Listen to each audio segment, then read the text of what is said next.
So on screen nearly 10 years. 11 years. This is my 11th year in the industry. 11th year. Yeah. So ఎలా అనిపిస్తుంది 11 years journey? బాగా అనిపిస్తుంది sir. అంటే అప్పుడు start చేసినప్పుడు కూడా acting was a therapy for me.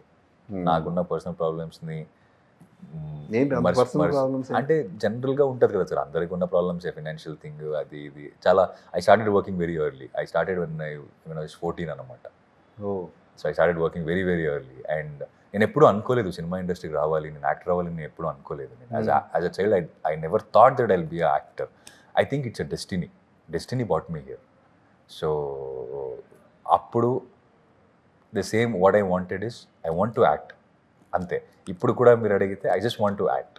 ప్రతిరోజు act చేయాలి, ప్రతిరోజు సెట్కి వెళ్ళాలి. నాకేదో ఒక రకంగా హ్యాపీనెస్ దొరుకుతుంది. అంటే నేను యాక్టింగ్ స్టార్ట్ చేసినప్పుడు పార్ట్ టైం జాబ్తో ఒక పార్ట్ టైం శాలరీ కోసం యాక్టింగ్ స్టార్ట్ చేశాను నేను. ఓకే. బట్ ఎందుకు యాక్టర్, నేను లా చేస్తున్నప్పుడు I did my law, I finished my law. But యాక్టరే అవ్వాలి, finished my law. Yeah. So while doing Diya and Nagini and all, I was in the college as well. చదువుకొని నేను. So మీకు ఎవరు remunerations అయితే ఎగ్గొట్టలేరు సార్? మీకు ఎవరు రెమ్యునేషన్స్ ఎగ్గొట్టలేరు అంటున్నా. ఎగ్గొట్టలేరు అంటే అర్థం కదా? ఐ మీన్ రెమ్యునేషన్స్ అనేవి మీకు ఇవ్వకుండా ఉండలేరు అంటున్నా. డెఫినెట్గా they have to pay, otherwise you are lost student నా. అలా పనికి వస్తున్నాయి సార్, ఒక్కొక్కసారి పనికి వస్తున్నాయి.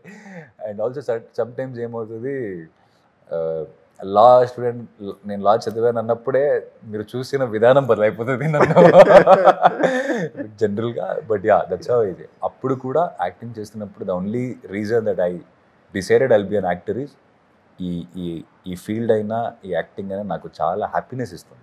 I feel happy from inside, like ఒక హ్యాపీనెస్ ఉంటుంది. ఇప్పుడు కూడా దానికోసమే వెతుకుతున్నాను. I should feel happy. ఒక క్యారెక్టర్ చేసినప్పుడు, లేకపోతే ఒక సినిమా సెట్కి వెళ్ళి తిరిగి వస్తున్నప్పుడు ఒక రకంగా హ్యాపీనెస్ ఉంటుంది. I crave for that.